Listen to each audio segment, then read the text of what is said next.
तो हेलो दोस्तों, कैसे हो आप लोग। उम्मीद करते हैं बढ़िया होंगे और अपनी पढ़ाई लिखाई को बहुत ही बेहतरीन तरीके से कर रहे होंगे। तो हमने आपको प्रश्नावली 2.1 पूरा का पूरा एकदम डिटेल से समझा दिया था। उसमें हमने आपको बहुपद के कुछ फार्मूले, जैसे बहुपद का गुणनफल क्या होता है, बहुपद का योगफल क्या होता है, यानी उनके मूलों का गुणनफल और उनके मूलों का योगफल आपको बहुत ही बेहतरीन तरीके से समझा दिया था।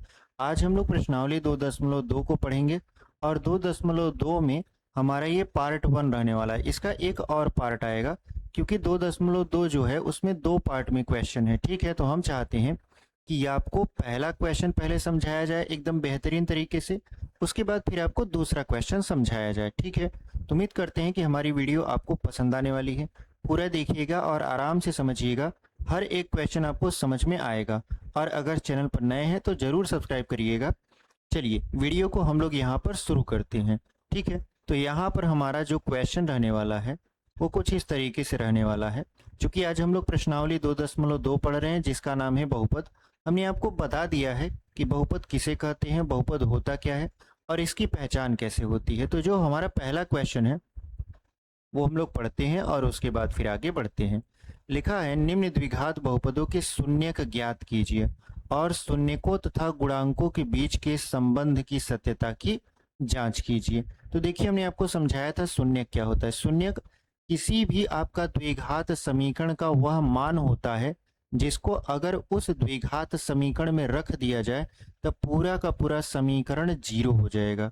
पूरा का पूरा समीकरण क्या हो जाएगा, जीरो। तो वही आपका क्या कहलाता है, शून्यक। तो यहाँ पर कह रहा है पहले आप शून्यक ज्ञात कीजिए, उसके बाद शून्यकों तथा गुणांकों के बीच के संबंध की सत्यता की जांच कीजिए। तो सबसे पहले हम लोग क्या करते हैं, यहाँ पर शून्यक निकालते हैं। तो शून्यक निकालने के लिए इसका खंड करना पड़ेगा। तो हमारा जो सवाल है वो है आपका x square minus 2x minus 8। अब इसके बराबर क्या कर देंगे, जीरो। अब होता क्या है कि यहाँ पर हम लोग इसका गुणनखंड करेंगे। तो गुणनखंड करेंगे तो ये हो जाएगा एक्स स्क्वायर, यानी यहाँ हो जाएगा -4x और ये हो जाएगा आपका +2x माइनस 8 बराबर जीरो। अब ये 4x और 2x कहाँ से आया, इसको समझ लेते हैं। देखिए, हमने किया क्या कि एक्स स्क्वायर का गुणा करा दिया -8 में, तो हमको मिला -8x स्क्वायर। अब इसी का खंड हमें इस तरीके से करना है कि जोड़ने या घटाने पर -2 आ जाए और गुणा करने पर हमारा -8x स्क्वायर आ जाए। तो हमने क्या किया, हमने इसको तोड़ना शुरू कर दिया। कैसे, यहाँ पर देखिए, हमने इसको दो भागों में तोड़ा। 4 दूना 8, यानी 4 और 2 में, क्योंकि आप जानते हो 4 का अगर हम 2 में गुणा करवा दें तो हमको 8 मिलेगा, और अगर हम 4 और 2 को ऐसे जोड़ दें तो हमको 6 मिलेगा। लेकिन अगर हम घटा दें तो घटा देंगे तो हमारा क्या मिलेगा, -2 मिलेगा। क्यों, क्योंकि हम 4 को माइनस कर दें और 2 को प्लस कर दें, उसके बाद इसको हल करें तो हमको माइनस यहाँ पर 2 ही मिलेगा। तो इसका मतलब ये है कि हमारा गुणनखंड हो चुका है x square -4x plus 2x minus 8 बराबर जीरो। अब इसमें हमको क्या करना है, इसमें हमको x कामन लेना है। तो जैसे ही x कामन लेंगे तो ये हो जाएगा x -4, और यहाँ पर हमको क्या कामन लेना है, प्लस में यहाँ पर 2 कामन लेना है। ये हो जाएगा x -4 बराबर कितना, जीरो के। तो अगर हम देखें तो एक कोष्टक में हो जाएगा x -4 और दूसरे में हो जाएगा x +2 बराबर जीरो। अब करना क्या है आपको, यहाँ पर एक बार आप x -4 बराबर क्या करोगे, एक बार आप x -4 बराबर यहाँ पर जीरो लोगे। एक बार आप क्या करोगे, यहाँ पर x -4 बराबर जीरो लोगे। तो लिख दीजिए x -4 बराबर जीरो। उसके बाद एक बार आप क्या करोगे, ये जो x +2 है इसके बराबर जीरो करोगे। तो यहाँ पे लिख दीजिए x +2 बराबर कितना, जीरो। अब यहाँ पर आपको क्या करना है, यहाँ पर अगर आप ध्यान से देखो तो ये हो जाएगा आपका x बराबर, इधर जाएगा ये -+4 हो जाएगा, और इधर x बराबर ये +2 है, इधर जाएगा तो क्या हो जाएगा, माइनस आपका 2 हो जाएगा। इसका मतलब ये है कि जब हम इसका गुणनखंड किए हैं तो हमारा 2 मान आया है। कौन कौन सा, एक तो हमारा आया है यहाँ पर 4 और दूसरा आया है -2। तो ये जो पहला मान है 4, इसको मानते हैं अल्फा, तो अल्फा बराबर आपका आ गया 4, क्योंकि हमने आपको बताया था कि द्विघात समीकरण के दो मूल होते हैं जिनको हम मानते हैं अल्फा और बीटा। और ये जो यक्स बराबर -2 आया है ये आपका आया है बीटा, तो बीटा बराबर क्या आ गया -2 आ गया। अब इतना ज्ञात होने पर हम लोग क्या करेंगे, सत्यता की जांच करेंगे। ठीक है, यानी हमको अल्फा पता चल चुका है, उसके बाद हमको पता चल चुका है बीटा। ठीक है, हमको अल्फा पता चल चुका है और हमको पता चल चुका है बीटा। तो हम लोग करेंगे क्या, अब सत्यता की जांच करेंगे। तो यहाँ पर हम लोग अगला पेज लेते हैं, यहाँ पर अब हम लोग करेंगे सत्यता की जांच। तो लिख दीजिए यहाँ पर सत्यता की जांच। अब ये कैसे होता है, हम लोग ये जांच करेंगे कि क्या द्विघात समीकरण के मूलों का जो योग है वो आपका यहाँ पर इनके गुणांकों के बराबर आता है कि नहीं आता। ठीक है, तो इस तरीके से हम लोग क्या करेंगे, यहाँ पर जांच शुरू करेंगे अपना। अब देखिए होगा क्या, अब यहाँ पर ये होगा कि अगर हम लोग यहाँ पर जांच करेंगे तो सबसे पहले जांच होगा मूलों के योग की। तो यहाँ पे लिखना पड़ेगा मूलों के योग के लिए। ठीक है, मूलों के योग के लिए हम लोग जांच करें, क्योंकि दो ही चीजें हमको जांचना है, पहला मूलों के योग के लिए और दूसरा उसके गुणनफल के लिए। तो यहाँ पर मूलों के योग के लिए हम लोग क्या करेंगे, मूलों का योग होता है अल्फा प्लस बीटा, और अल्फा प्लस बीटा बराबर फार्मूला होता है -b/a। ठीक है, यानी अल्फा प्लस बीटा बराबर क्या होता है, -b/a होता है। अब यहाँ पर देखिए, जब का सवाल था, सवाल में था x² -2x-8। अब इसमें से अगर हम a, b और c को निकालें तो यहाँ पर हम आपको लिख के समझा देते हैं कि हमारा सवाल था x² -2x-8, यही हमारा सवाल था। तो यहाँ पर आप देखो कि x² के बगल में कुछ नहीं लिखा है तो 1 माना जाता है। तो आप जानते हो x² का गुणांक जो होता है उसको a बोला जाता है, और x का गुणांक जो होता है उसको b बोला जाता है, और ये वाला क्या बोला जाता है, c बोला जाता है। तो मतलब हमको a, b और c पता है, हमको ये भी पता है कि अल्फा और बीटा का मान कितना है। तो हम लोग रख के चेक करते हैं कि क्या ये दोनों पक्ष बराबर आते हैं। तो अब देखो यहाँ पर अल्फा का मान है 4 और बीटा का मान है -2। तो हम लोग रखेंगे अल्फा का मान है 4 और बीटा का मान है यहाँ पर -2 बराबर, यहाँ माइनस लगा दिए। अब b का मान क्या है, देखिए चिन्ह के साथ काउंट करते हैं। तो b का मान है आपका -2। तो यहाँ पर कोष्टक में पहले -2 लगा देंगे। ये वाला जो माइनस है बाहर जो लिखे हैं ये वाला, ये आपका इस वाले माइनस का मान है। ठीक है, जो कि यहाँ पे लिखा है। फिर b का मान क्या है, -2। इसलिए आप कंफ्यूज मत होइएगा, बहुत सारे बच्चे क्या करते हैं यहीं पर कंफ्यूज हो जाते हैं। उसके बाद है a का मान कितना है, तो a का मान आप देख रहे हो 1 है, क्योंकि x² का जो गुणांक होता है वो 1 ही होता है। तो आप देखो यहाँ पर 4 हो गया, प्लस माइनस हो जाएगा -2 बराबर, अब यहाँ पर माइनस माइनस हो जाएगा +2/1, लिखे या ना लिखे कोई दिक्कत नहीं होगा। तो अब हम लोग लिखेंगे 4 में से 2 जाएगा तो क्या बचेगा, 2 बचेगा, और इधर क्या बच गया, 2। इसका मतलब ये है कि लेफ्ट हैंड साइड जो है वो राइट हैंड साइड के क्या है, बराबर है। इसका मतलब ये है कि मूलों के योग के योगफल के लिए जो मूलों का आपका योगफल है वो उनके गुणांकों के अनुपात के क्या है, बराबर है। तो इसलिए ये हमारी जांच सही पाई गई। अब हम लोग किसके लिए जांच करेंगे, अब हम लोग जांच करेंगे गुणनफल के लिए। तो यहाँ पर हम लोग अगला पेज लिखते हैं और यहाँ लिख देते हैं क्या, गुणनफल के लिए। तो यहाँ पर चलिए लिख देते हैं गुणनफल के लिए, गुणनफल के लिए। अब गुणनफल के लिए क्या फार्मूला होता है, हमने आपको बताया था। गुणनफल के लिए होता है अल्फा इंटू बीटा बराबर c/a। अल्फा इंटू बीटा बराबर क्या होता है, c/a। अब जानते हो अल्फा का मान है 4 गुणे बीटा का मान है -2 बराबर c का मान कितना है, तो आपने देखा c का जो मान है वो है आपका माइनस की यहाँ पर 8। तो चलिए रख देते हैं। तो यहाँ पर अगर हम रखेंगे तो ये हो जाएगा -8/a का मान कितना है, तो a का मान था 1, तो आपने क्या किया 1 रख दिया है। अगर आपको देखना है तो यहाँ पर आप देख लीजिए जो a का मान है वो कितना है आपका, यहाँ पर 1 है। अब हम लोग ये जो मान रखे हैं इसको हल करते हैं। ये हो जाएगा 4 दूना के -8 और इधर हो जाएगा -8। तो आपने देखा कि लेफ्ट हैंड साइड जो है वो बराबर है राइट हैंड साइड के। इसका मतलब ये है कि मूलों के गुणनफल के लिए जो मूलों का आपका गुणनफल है वो उनके गुणांकों के अनुपात के बराबर है। ठीक है, तो उम्मीद करते हैं कि आपको ये बहुत ही बेहतरीन तरीके से समझ में आया है। तो चलिए अब हम लोग आगे बढ़ जाते हैं। अगला जो हमारा सवाल है वो क्या कर रहा है, आपका 4s² -4s+1। अब इसका भी क्या करना है, सबसे पहले मूल निकालना है।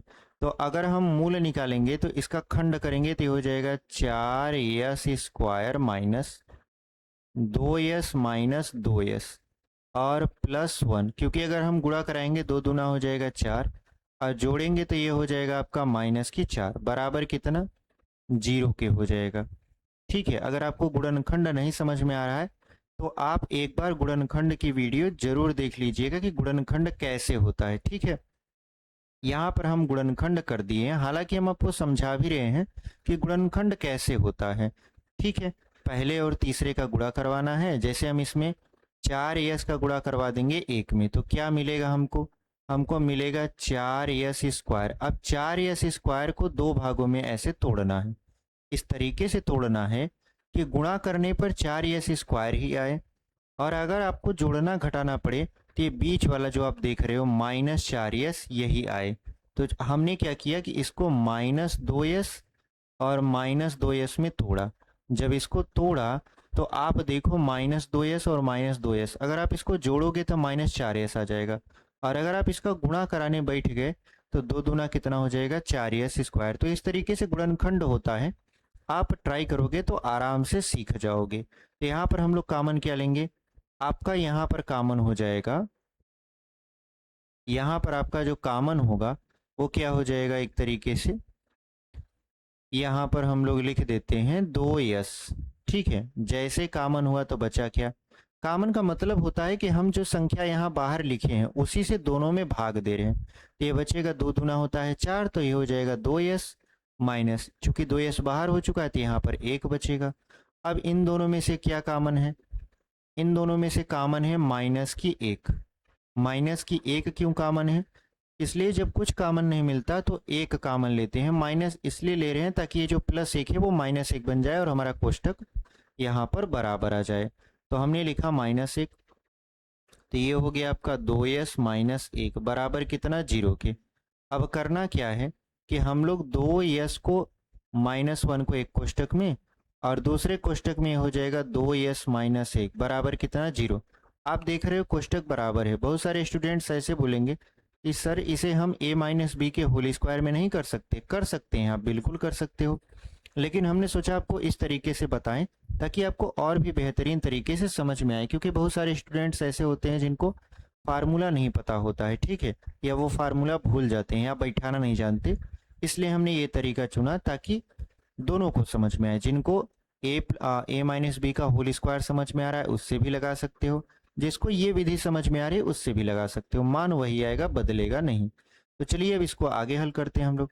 तो यहाँ पर हमने आपको बता रखा है कि 2s -1 बराबर आप एक बार 0 कर दीजिए। चूंकि दोनों कोष्टक में वही है तो इसलिए इसको भी 2s -1 बराबर क्या करना है 0। अब यहाँ पर ये हो जाएगा 2s बराबर 1, तो s बराबर हो जाएगा 1/2। अब यहाँ 2s बराबर हो जाएगा 1, तो s बराबर हो गया 1/2। यानी आपने देखा कि इसमें दोनों जो s के मान है आपको q जैसा दिख रहा होगा। इसको हम थोड़ा सा सही कर देते हैं यहाँ पर, यानी आपके दोनों जो यस के मान दिख रहे हैं वो आपस में क्या हैं, बराबर। इसका मतलब ये है कि इसके मूल क्या हैं, बराबर हैं। अब हमें मूल तो पता चल चुका है, अब हमें क्या पता चल चुका है, मूल पता चल चुका है। अब हमको करना क्या है, अब सत्यता की जांच करनी है। तो चलिए हम लोग सत्यता की यहाँ पर क्या करते हैं, जांच करते हैं। तो लिख दीजिए, यहाँ पे लिखेंगे सत्यता की जांच। यहाँ पे क्या लिखेंगे, सत्यता की जांच। अब सत्यता की जांच दो चीजों के लिए होता है, तो हम लोग पहला जो है वो योगफल के लिए निकालेंगे। किसके लिए, योगफल के लिए। ठीक है, योगफल के लिए। अब योगफल के लिए होता क्या है कि जो हमारा अल्फा होता है और बीटा होता है उनको जोड़ा जाता है, यानी मूलों को जोड़ा जाता है। इसके लिए फार्मूला हमने आपको पहले ही वीडियो में बताया था, माइनस बी बटा ए होता है। तो अगर हम बात करें यहाँ पर इस सवाल का, तो इस सवाल में अगर आप गुणांक पूछो हमसे, तो ये सवाल है आपका, यहाँ पर देखिए 4s² माइनस 4s+1। अब यहाँ पर ये जो यस स्क्वायर का गुणांक है 4, इसको बोलते हैं ए। यस का गुणांक जो -4 है इसको बोलते हैं बी, और ये जो एक लिखा ये है आपका सी। तो इस तरीके से हम लोग ए, बी और सी का मान पता करते हैं। ये बात ध्यान रखिएगा कि जब भी मान रखिए चिन्ह के साथ रखिए। अब अल्फा और बीटा का मान क्या है, तो आपने देखा यहाँ पर अल्फा का मान कितना था 1/2, और बीटा का मान यानी यस का 2 मान आया, एक को अल्फा मान लीजिए दूसरे को बीटा। तो अल्फा का मान 1/2 आया और बीटा का भी मान कितना आया 1/2 ही। तो चलिए रख देते हैं। तो यहाँ पे रखेंगे 1/2 प्लस 1/2 बराबर क्या हो जाएगा माइनस बी का मान कितना है, तो अब देखो -4 है, तो हमने कहा जब माइनस हो तो कोष्टक ऐसे लगा दिया करिए। ए का मान कितना है, तो 4 है। अब यहाँ पर इस तरफ अगर हम जोड़ेंगे तो हम देख पा रहे हैं कि इसका आधार बराबर है, तो ऊपर का जो अंश है उसको जोड़ दीजिए। तो 1 और 1 हो जाएगा 2 बटा यहाँ पर 2 बराबर माइनस और माइनस हो जाएगा +4/4। तो 2 से 2 कट के और 4 से 4 कट के दोनों पक्ष बराबर आ गया, यानी 1 बराबर 1 आ गया। इसका मतलब ये है कि यहाँ पर जो मूलों का योगफल है वो सत्य पाया गया है। ठीक है, अब हम लोग क्या करेंगे, दूसरा निकालेंगे। दूसरा क्या है, दूसरा जांच हम लोग करेंगे गुणनफल के लिए। तो यहाँ पर लिख देते हैं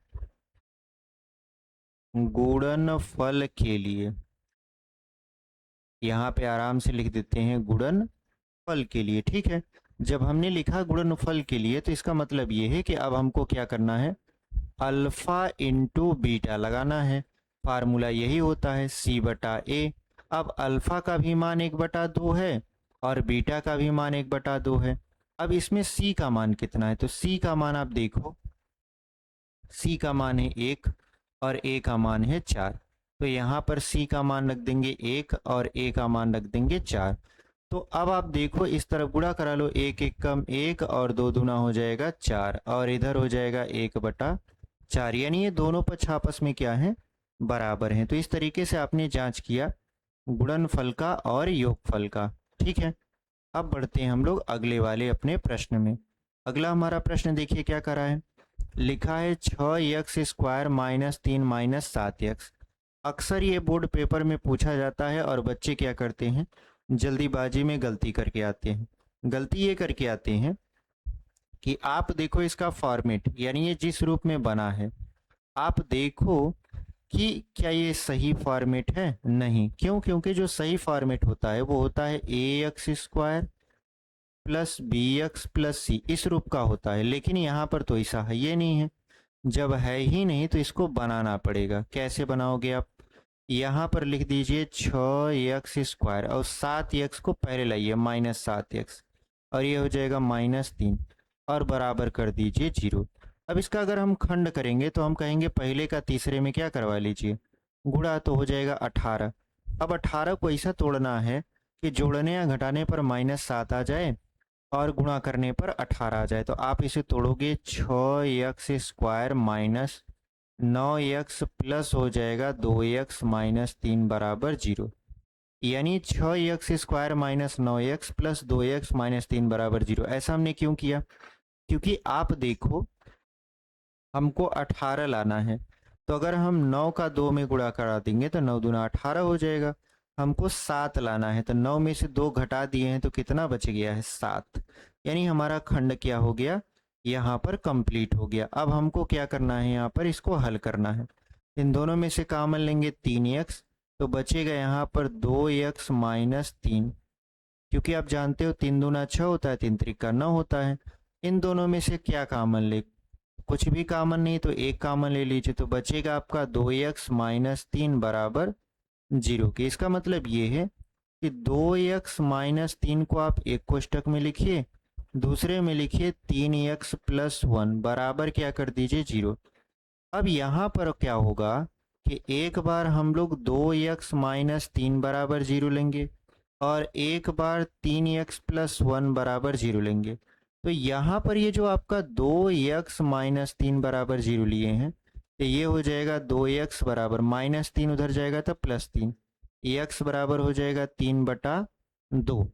अब हमको करना क्या है कि ये जो आपका इस वाला पक्ष है तो 3x बराबर +1 की जगह -1, क्योंकि इसको इस तरफ भेजना है, ठीक है।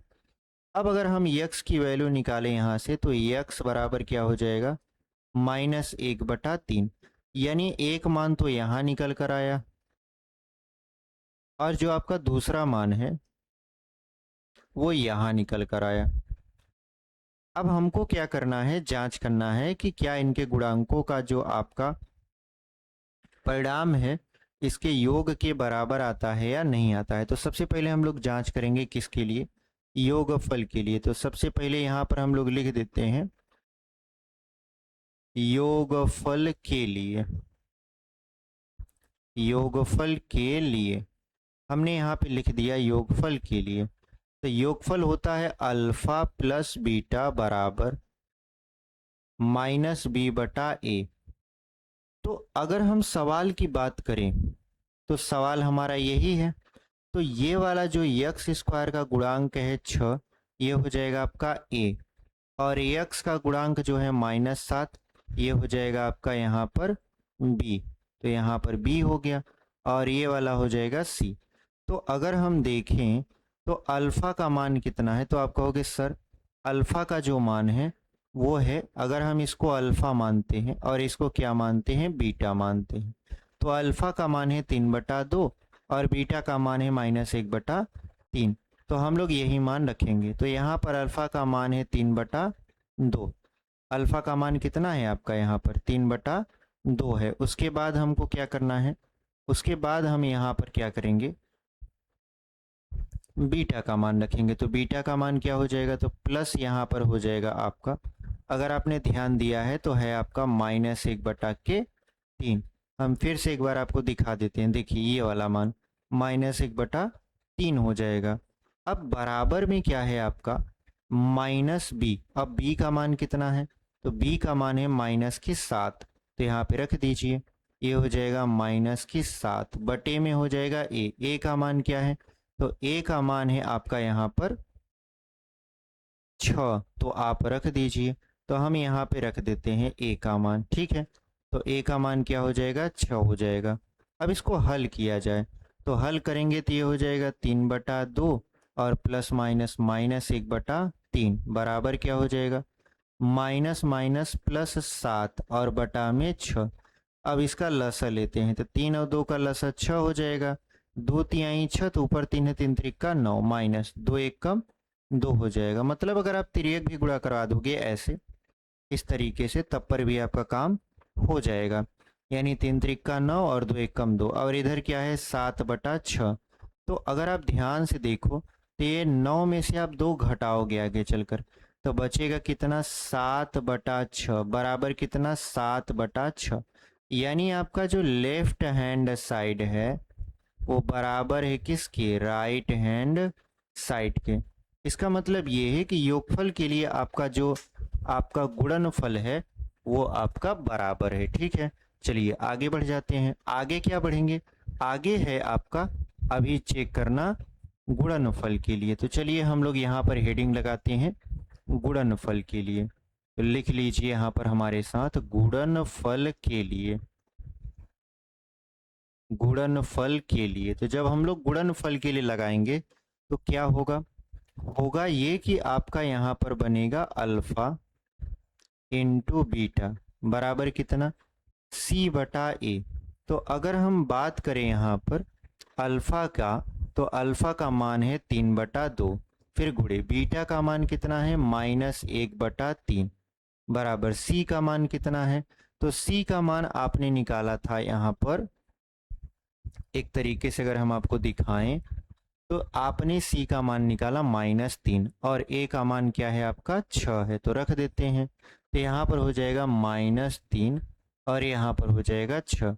तो 3 से 3 खत्म हो जाएगा, 3 से 3 यहाँ पर क्या हो जाएगा, कैंसिल हो जाएगा, तो बचेगा आपका -1/2 बराबर, अब यहाँ काटिए, 3 एक कम 3 और 3 दूना 6, ये हो जाएगा -1/2। तो आपने देखा कि गुणनफल के लिए भी आपस में क्या है, मान बराबर है। ठीक है, चलिए अब हम लोग बढ़ते हैं अगले वाले प्रश्न में। ये हो गया आपका।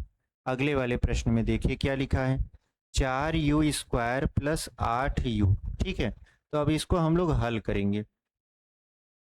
4u² प्लस यहाँ पर 8u बराबर हम लोग 0 लगा देंगे। अब इसमें से कामन क्या लेना है, 4u कामन लेना है, क्योंकि दोनों में ये काट देगा, तो ये हो जाएगा u प्लस 4 दूना 8, यानी u प्लस 2 बराबर 0। एक बार हम लोग 4u बराबर 0 कर देंगे और एक बार u प्लस 2 बराबर क्या कर देंगे, 0 कर देंगे। तो आप देखो इस तरफ जो u है बराबर क्या हो जाएगा, 0/4, और इस तरफ का u जो है वो उस तरफ 2 को लेकर जाएगा, तो बराबर की उस तरफ जाएगा, तो हो जाएगा -2। आप जानते हो 0 में किसी भी संख्या से भाग दिया जाए 0 ही आता है।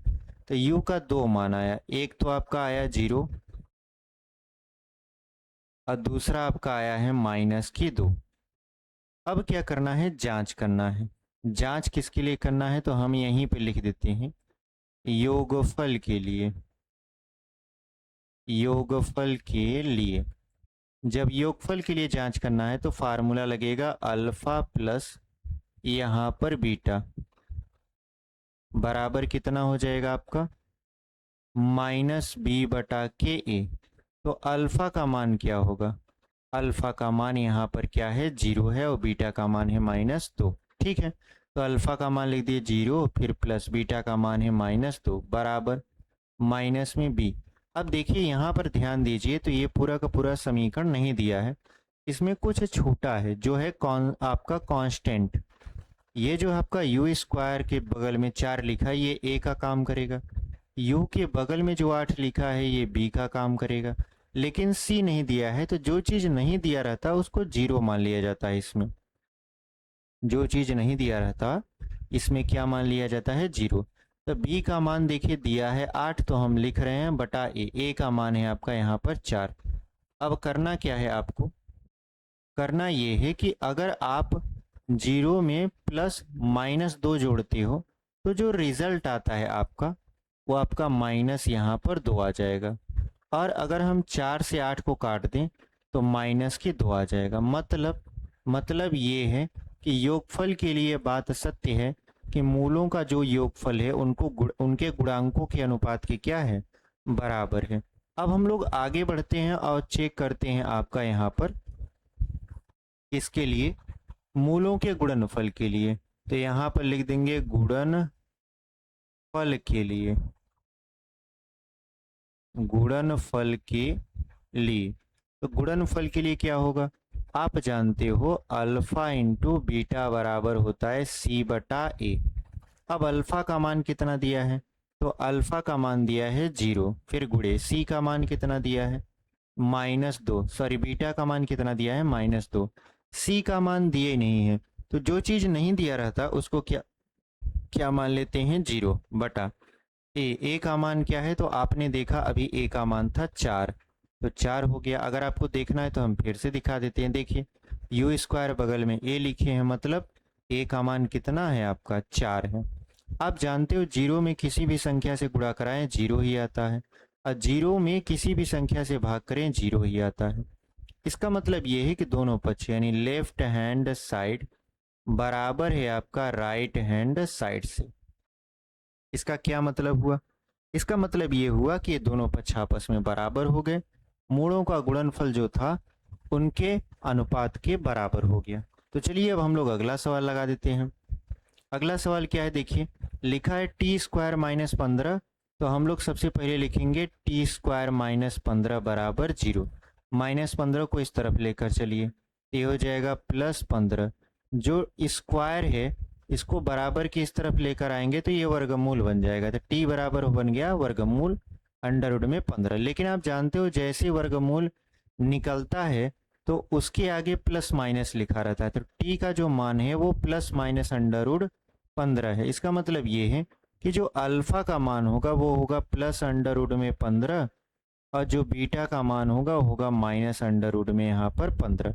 यानी एक बार हम प्लस में काउंट करेंगे और दूसरी बार माइनस में काउंट करेंगे। अब हम लोग अल्फा और बीटा का मान निकाल लिए, तो अगला कदम होना चाहिए यहाँ पर जांच। तो सत्यता की जांच करेंगे। सत्यता की जांच, सत्यता की जांच दो तरीकों से होता है या दो तरीके से होता है। पहला आपका होता है यहाँ पर योगफल के लिए।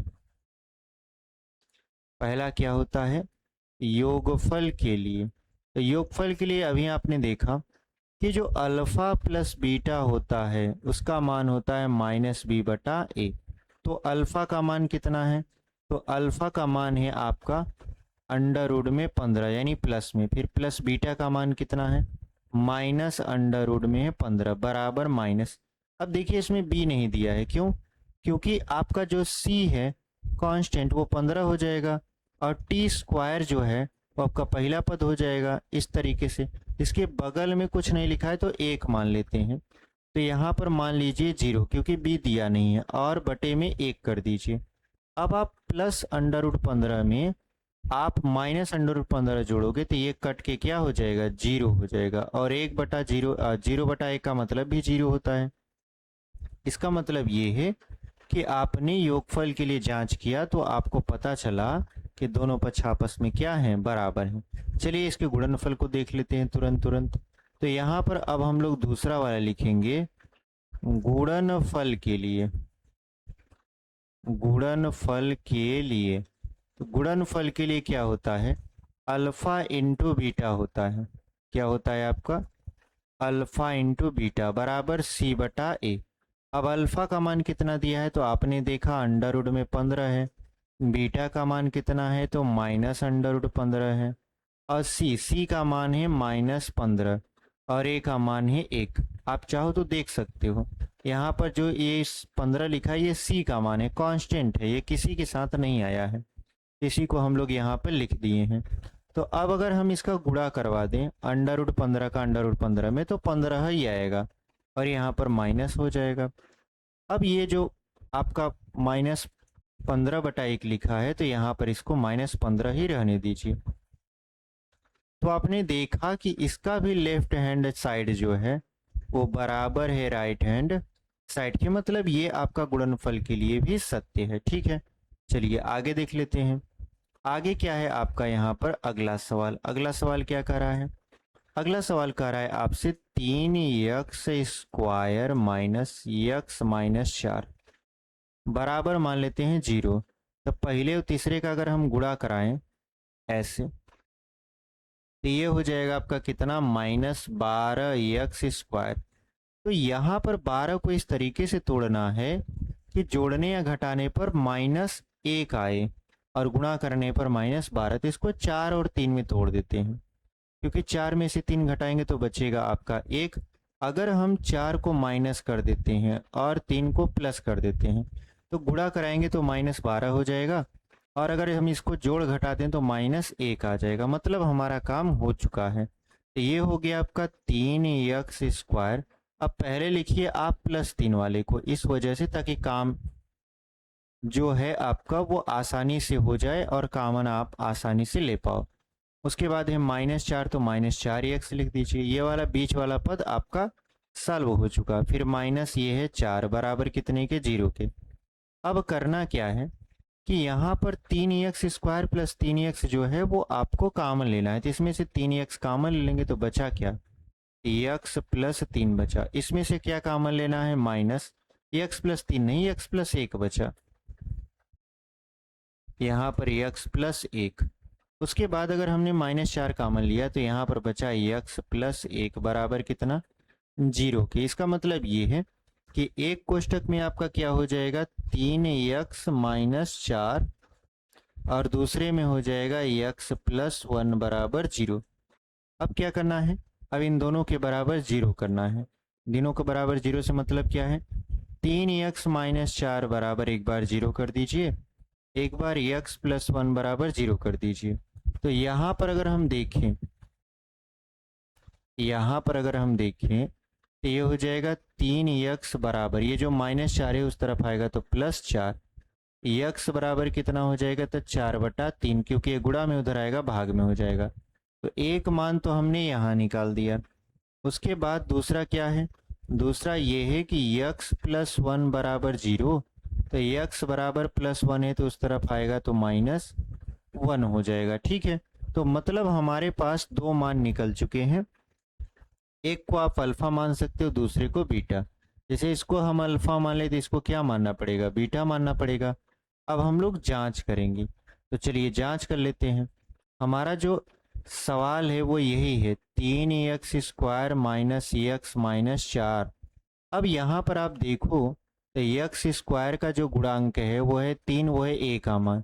x² का गुणांक कुछ नहीं है तो इस यहाँ पर 1 माना जाता है। अब ये है आपका कांस्टेंट। तो सबसे पहले हम लोग निकालेंगे योगफल के लिए, योगफल के लिए क्या होता है, अल्फा प्लस बीटा बराबर -b/a। तो अल्फा का मान कितना है, तो आपने देखा अल्फा का मान था 4/3, फिर प्लस बीटा का मान कितना था -1 बराबर माइनस b का मान कितना है, तो आपने अभी अभी देखा -1 है, और a का मान कितना है 3। तो अब यहाँ पर हम लोग क्या करेंगे, 3 का गुणा यहाँ पर -1 के साथ करेंगे, प्लस माइनस माइनस हो जाएगा, तो 4 - 3 बटा हो जाएगा 3, और इधर माइनस माइनस क्या हो जाएगा, प्लस हो जाएगा 1/3। तो 4 में से 3 जाएगा, क्या बचेगा 1/3 बराबर इधर हो गया 1/3। इसका क्या मतलब, इसका मतलब ये है कि योगफल के लिए सत्य है, मतलब सत्य है लिख देते हैं, यानी योगफल के लिए क्या है आपका, ये पूरी तरीके से सत्य है। अब आगे बढ़ते हैं, तो आगे में क्या है आपका यहाँ पर मूलों का गुणनफल। ठीक है, अब हम लोग किसके लिए जांच करने वाले हैं, मूलों का गुणनफल, मूलों का यहाँ पर गुणनफल। तो जब मूलों का गुणनफल हम लोग देखेंगे तो हमारे पास होगा अल्फा इंटू बीटा बराबर c/a। तो अल्फा का मान हमने यहाँ पर दिखाया है कि अल्फा का मान है 4/3, तो 4/3 लिख देते हैं।